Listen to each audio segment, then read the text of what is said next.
Welcome back to Dr. Walls and Friends, live on location at Hats by Bun with author extraordinaire Tamika Newhouse. Hey, hi. Now, we were talking before we went to commercial break, we were talking about some of the events that led you to start writing. Now, how have any of those events or other events continued to appear in your writings? Or are you writing totally different subject matter?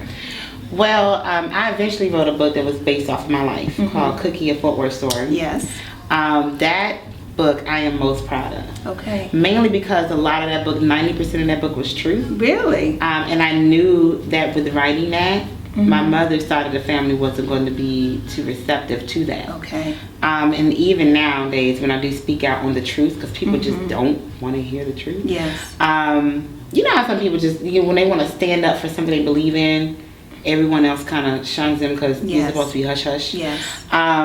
But to me, I mean, I kind of use my inner strength in the fact that I am a loner. Like, I really don't converse and mingle with a lot of people. Okay. And because of that, it just keeps me more focused and more grounded. And that, to me, I keep putting that part of me within my work. Yes.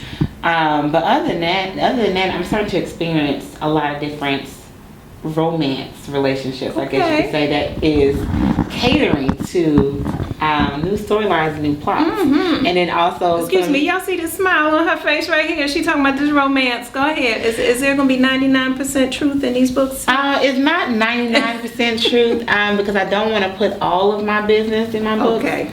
But I will start, like, maybe I met a guy at a hat store. All right. You know? And that may be like the basis of like the story. And then I would take it from there and I'll just embellish a lot because, I get paid to lie. You know, like, writers lie. That's what we do. Like, it's fiction. We're lying. Right. Yes. So I take some of that now and I put that in my plots. And my writing is more focused on, besides for Cookie, which was more of coming of age story. Yes. Inspirational, I guess you can say. I still write on the man bashing books. Okay. Not that, I love my fellas. Yes. But you guys can do a little something sometimes and you create plots. Yes. Thank you. That's a good word. Yes. Plots. So. And continuations. I notice with a lot of your books there's trilogies, sometimes sequels, sometimes trilogies. Yeah. I'm trying to think. I don't think anything's gone past 3 so far. Those are just got a part 4. Did it? This summer. Oh wow. So and I ended it. That's it. Okay. I ended it. And the reason why I continuously do series and also with some of my authors that I publish, is because readers get so invested in our characters and they want more from you. And I mean, we're writing about lives and there's always something you can tell. And so I try to cater to that when they get invested in my characters and they request that. Yes. So my 6th and 8th novel, Kisses Don't Lie, has 2 parts. Yes. But now they're asking for a 3rd part. Really? And now I'm like, I may give it to them because that's what they want. They want more. And then I write,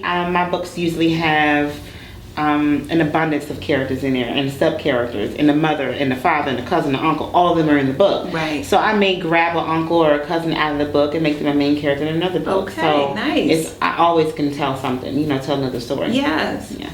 So as you're saying that, I'm thinking about our aspiring writers out there and maybe a piece of advice or inspiration that you could give to them right now, because as you're talking about being able to take a main character but then a sub character and develop books behind them. My thing is, if you're an aspiring writer, you're a natural writer, it shouldn't be as hard if you're a natural writer. Always just focus on the writing. Don't worry about what people are going to think, if it's coming off right. Over analyzing everything, you're gonna have a horrible book. Don't do that. Just do what you do best, and get to know your characters. Like, I will sit down and sometimes I'll make a bio of my characters, how they look, some things they experienced when they were coming up or whatever. It's pretty much you're developing a character development.